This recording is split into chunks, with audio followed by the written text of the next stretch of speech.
c'est fini, l'entreprise criminelle connue sous le nom de Corporation des États-Unis d'Amérique est terminée. Les reporters réels sur le terrain avec des laissez-passer de presse de la Maison-Blanche confirment que personne n'est à la Maison-Blanche. Les membres corrompus du Congrès et du Sénat n'osent pas montrer leur visage à Washington DC, sachant qu'ils pourraient être arrêtés s'ils le faisaient.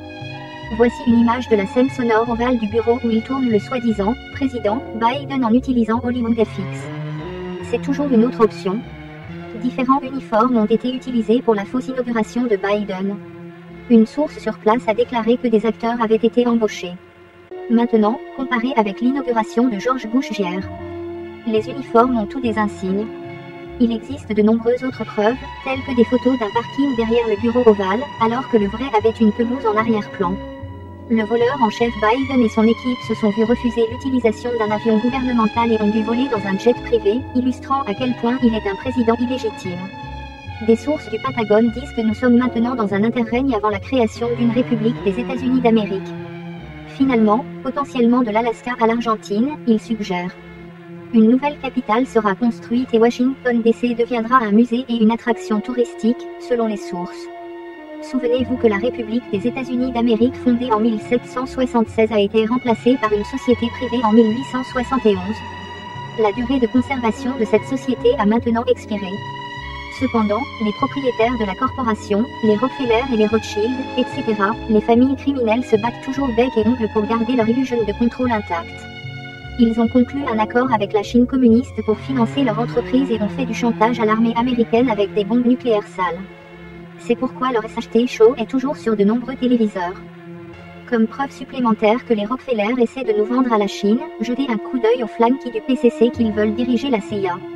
Cependant, des sources du Pentagone, du MI6 britannique et du FSB russe affirment qu'une contre-attaque est en cours qui mettra fin à toutes leurs fausses pandémies et à la tentative connexe d'établir un régime totalitaire.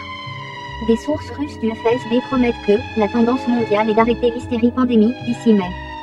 Bien sûr, nous avons vu tant de délais aller et venir sans qu'aucun changement visible ne se produise que nous ne le croirons que lorsque nous le verrons.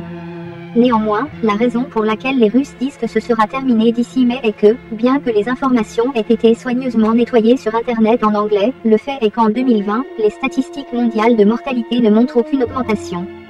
En d'autres termes, les faits objectifs montrent que toute la pandémie est fausse.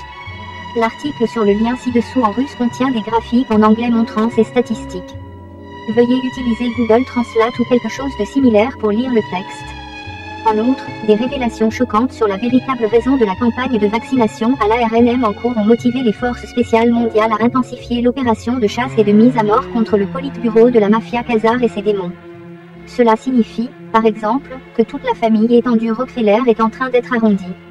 Voici la preuve de la culpabilité de Rockefeller à partir d'un document que leur fondation a produit en mai 2010.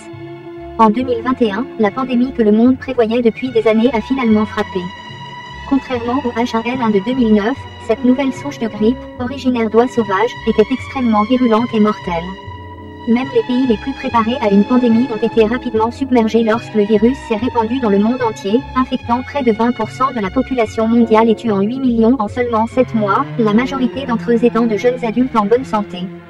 La pandémie a également eu un effet mortel sur les économies, la mobilité internationale des personnes et des marchandises a été stoppée, affaiblissant des industries comme le tourisme et brisant les chaînes d'approvisionnement mondiales. Même localement, des magasins et des immeubles de bureaux normalement animés sont restés vides pendant des mois, sans employés ni clients. La pandémie a recouvert la planète, bien qu'un nombre disproportionné soit mort en Afrique, en Asie du Sud-Est et en Amérique centrale, où le virus s'est propagé comme une traînée de poudre en l'absence de protocole de confinement officiel. Mais même dans les pays développés, l'endiguement était un défi.